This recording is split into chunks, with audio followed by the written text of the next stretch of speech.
We're the Hidradenitis SuppuraDivas. If you've got HS, you'll want to meet us. It's not your fault, put the shame to a halt. HS divas know how to have a ball. The Hidradenitis SuppuraDivas. Put the shame to a halt, cause it's not your fault. What's up, you guys? Welcome back to another episode of Hidradenitis SuppuraDivas. I'm here with Bryn, and this is Hidradenitis SuppuraDivas After Dark. Ooh. Just kidding. We're actually going to talk about some snazzy stuff, okay? Intimacy is a taboo subject. It's really hit or miss in our community. Mm-hmm. We're like, sorry, I'm celibate, or like, I don't care, I still throw that thing down. And I feel like I've lived both of those, you know, at different stages of my journey. And right now I'm in some weird in-between, but I'm excited to dive in on that and share my perspective on intimacy. What do you think? I agree. I feel like most people with HS have run the gamut of being between those two things. I know I did in my earlier days. I'm now an old married lady. So life changes as you move along. But I definitely, I think that intimacy is so, and we'll talk about like intimate partners as far as that goes with intimacy, just because there's so many different levels and different intimacies. But I think that it can really be difficult for people with HS to deal with, to be open about, to be vulnerable, and to allow a partner in that way that isn't shut off the lights and it has to be completely dark and, I'll guide where your hand can go and that's it. Mm-hmm. I'm looking forward to this one. Yeah, seriously. I think I'm slowly feel myself getting back to that uncomfortable space. And I think it's partially, now that I'm talking about my HS, I'm unpacking things that I shoved away for a really long time, mixed with freshly postpartum. And it's really throwing me for a bad ride, actually, if I'm being honest, because when you are so used to having a confident attitude about your body and your intimate time with your partner, and that starts to not be, you feel like you're being unfair to your partner, and then I feel like I cannot identify with myself either, like I'm a stranger looking at my own body, and that's just been really difficult, actually. Yeah, I think it's completely understandable. I think especially the postpartum piece with that. And I feel like there's so many points in our lives that you feel really confident. And then you see something or someone says something, even if it isn't meant in any way or even towards you, but maybe you hear someone make another comment about someone else and your self-confidence is rocked and just shaken. And I think you hit the nail on the head when you said that there is a lot of trauma that gets unpacked through your experiences and as you get older. I still find that happening where things will come up and I'll be like, damn, I never really took the time to work through that or even think through that. And it's really hard to articulate that to someone else, because I think partners tend to take that personally. It's hard to articulate even to yourself, right? Let alone be able to work out those feelings well enough that you can tell that partner what's really going on. It's also an incredibly vulnerable space that, our partners will tell us they love us no matter what, and that's exactly what they're supposed to do, and that's exactly how they're supposed to feel. But to be able to tell someone those experiences you've had that have changed the way that you show up in the world and who you are as a person is a scary, scary place to be open about. Yeah.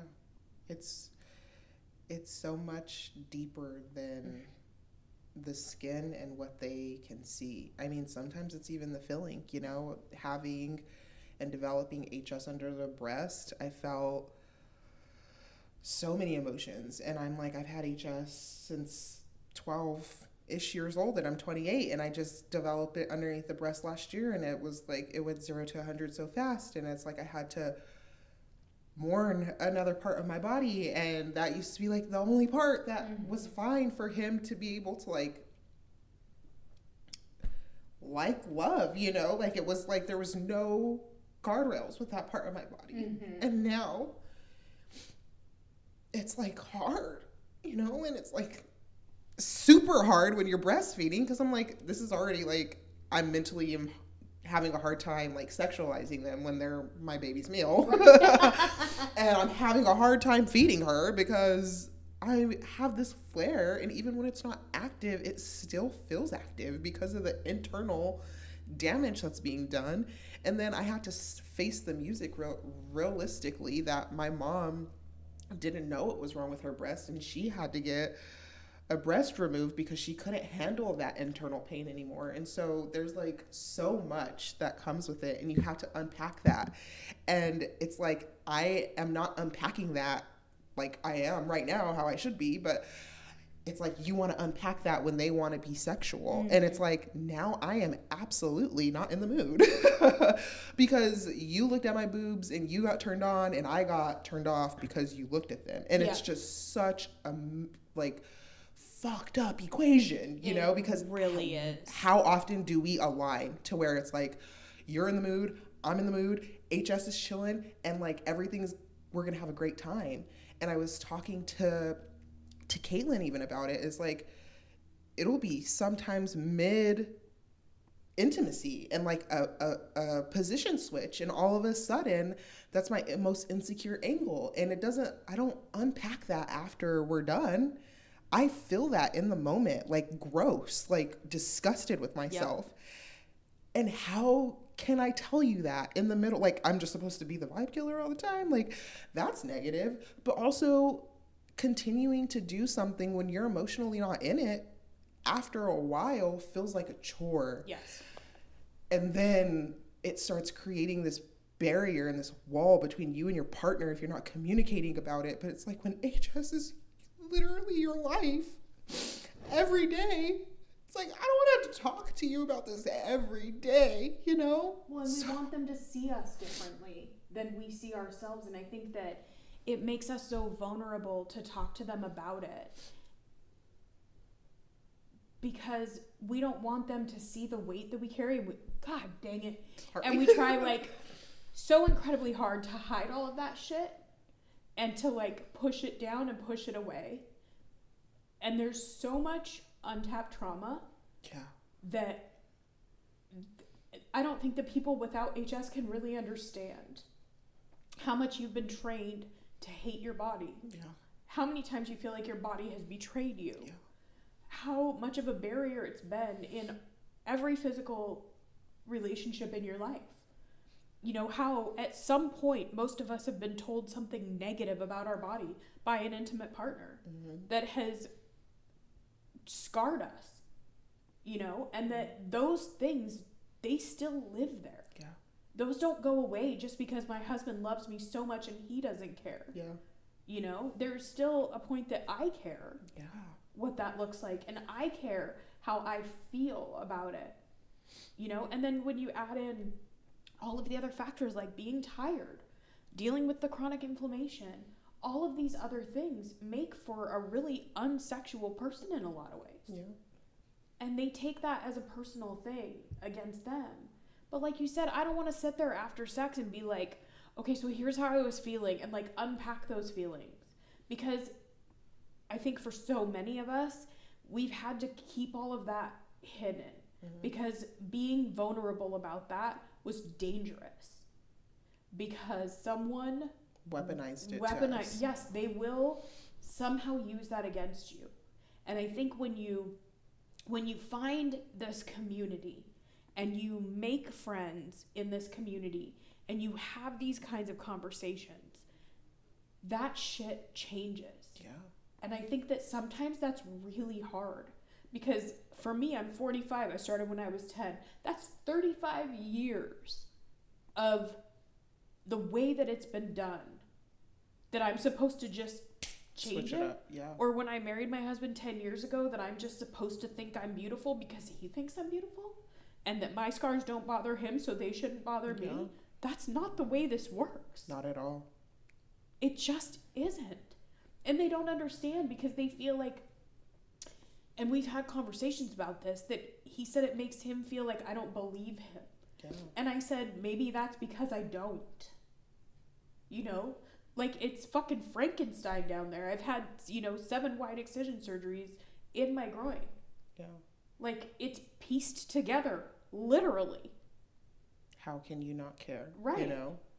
And it's nothing. I think they try to say it in different words. And, there's not one special word that's going to be like, oh, that was the one I was looking for. I believe you now, Yeah. It's work that has to be done. It's that inner work. And we'll talk about this on a later episode, but the pilot program with Dr. Barr is really what started helping me feel things that I hadn't sat with in a long time. Just from simple breathing exercises. Yes. I was like, what is she trying to do? Damn it, Dr. Barr and hallelujah, all in the same breath. At the same time, yeah. But it was powerful for me to see, because I thought, oh my gosh, I get all of these people in my comments, and all of these people can relate to me, and they say that they love me and not to be ashamed, and I felt like I faked it for long enough, and I cannot anymore, for the sake of the community, that there's no amount of views, no amount of likes, no amount of comments, no special word that can be said in your comment section or DMs that's just gonna take this inside feeling away. It's work I have to do and be responsible for. And if I want to have a healthy marriage, I have to figure out what that work looks like.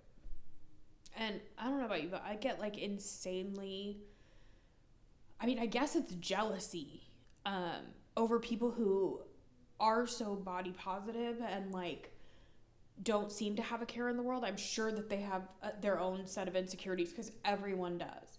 But people who feel just so comfortable in their own skin and, free to be themselves and to explore sexually any way that they want to. And I'm jealous of that. What is that like? Yeah. What is that experience like, not to have to wonder or think or worry about what that view is from your partner's perspective?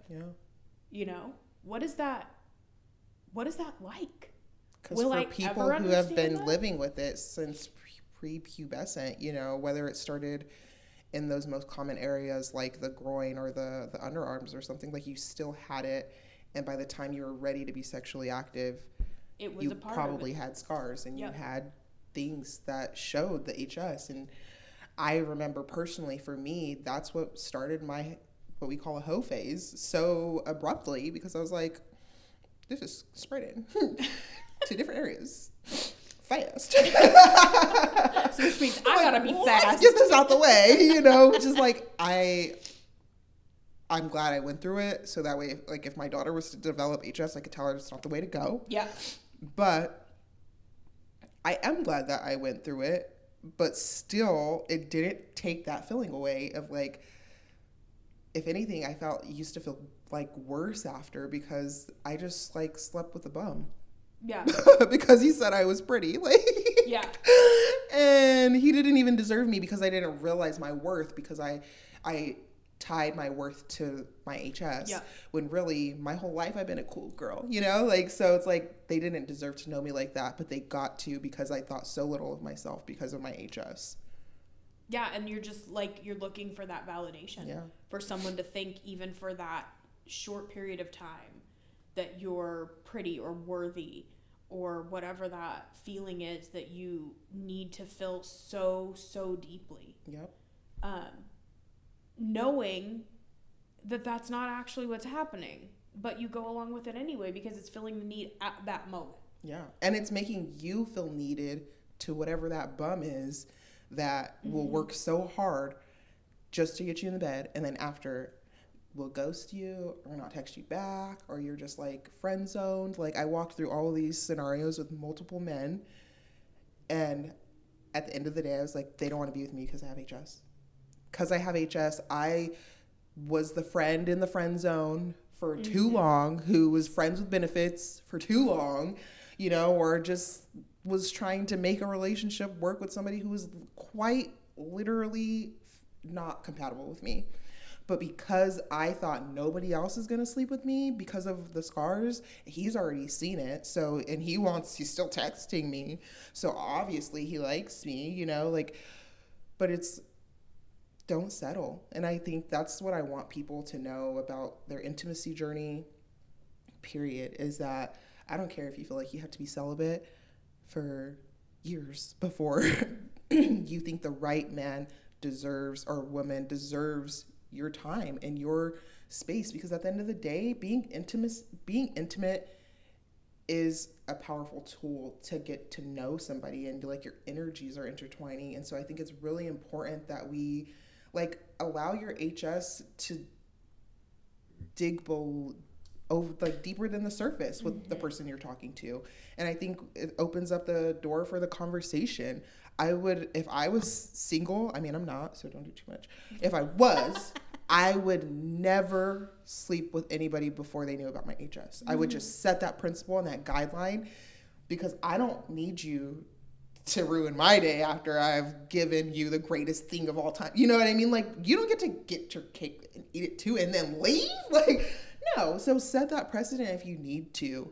And if you don't, and you're like, no, I'm going to just turn the lights off and I'm going to do what I'm going to do, I'm not judging you at all. I did it for years. But I will say it took one person to flip them lights on and see what was going on and abruptly stop our action for me to be like, okay, I should never do that again. Like, because maybe it also, even though we're not dealing with an STD and we're not contagious and it's not our fault, it was my fault that he led to the conclusions that he led to because I didn't communicate what it was. Like, Absolutely. I wasn't upfront. I think it takes that one, like, experience, like, same thing, just like, and then hopping in the shower and then saying, like, are you sure you're not contagious? And I was just, like, mortified. And I think that most people have had some kind of experience similar to that, that really, like, shakes you to your core. And that was, like, way early 20s.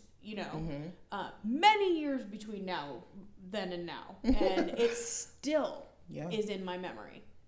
Because if I saw that man on the street, I would hide. I would hop into some bushes. Yeah, it's, the whole intimacy thing is, I don't know what the answer is. I don't know that there is an overall answer. I think that the communication piece of it, we preach communication, right? And I think this area is such a slippery slope because we're already so vulnerable with our partners, like, physically, and we're vulnerable with them intimately.